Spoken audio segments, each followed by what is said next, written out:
Барлықтарыңызға қайырлы күн достар, менің каналыма қош келдіңіздер. Бүгін сіздерге қазақтың ұлттық тағамдарының бірі нарын тағамының дайындалу жолын ұсынбақпын. Өте жеңіл дайындалатын, өте дәмді тағамдардың бірі. Видеоны қарамас бұрын менің каналыма тіркеліп, лайк басып қойыңыздар. Каналымда әртүрлі тағамдардың, неше түрлі тәттілердің видеолары болады. Тіркеліп қолдау білдіріп қойыңыздар. Бұл тағамның дайындалу жолы жалпы бешбармақтың дайындалу жолымен бірдей. Ең алдымен біздер етіміз бен қазымызды суға салып толығымен пісіріп аламыз.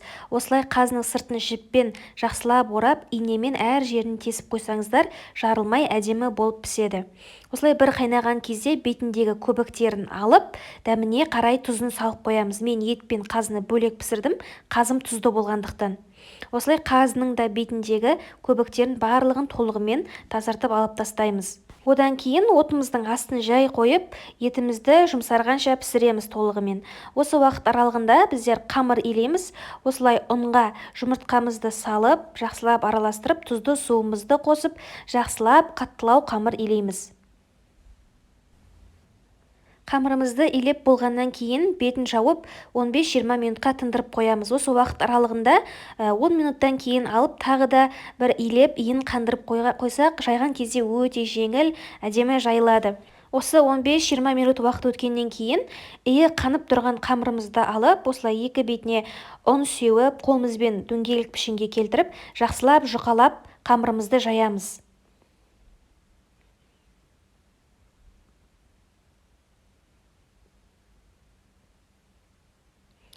Жайып болғаннан кейін осылай оқтаумен дөңгелектеп, дәл видеодағыдай осылай бөліктерге бөліп аламыз.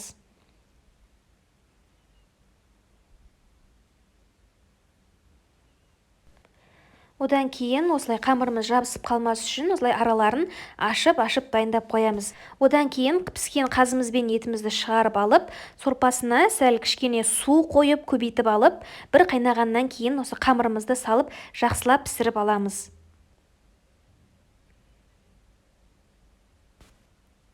Ал енді піскен етімізді осылай видеодағыдай жіңішке бөліктерге бөліп, ұзынша етіп тураймыз. Видеодағыдан да өте жіңішке қылып турасаңыздар, өте әдемі болып шығады. Піскен қамырымызды осылай сорпасынан бөліп сүзіп аламыз. Одан кейін аралары жабысып қалмас үшін сорпамыздың майын осылай бетіне құйып араластырып жібереміз. Одан кейін қамырымыз біраз уақыт суығаннан кейін етіміз секілді осылай жіңішке бөліктерге бөліп турап аламыз. Мінекей осымен біздің тағамымыз дайын, өте дәмді, әдемі болып шығады. Дәл осылай дастарханға ұсына берсек болады. Осы нарын тағамын жалпы жылқының етімен, осылай қазысымен бірге дайындасақ, өте әдемі, дәмді болып шығады. Барлықтарыңызға ұнайтынына сенімдімін. Дәл видеодағыдай жасап көріңіздер. Видеоны соңына дейін қарағандарыңызға рахмет. Каналыма тіркеліп лайк басып қоюды ұмытпаңыздар. Астарыңыз дәмді болсын.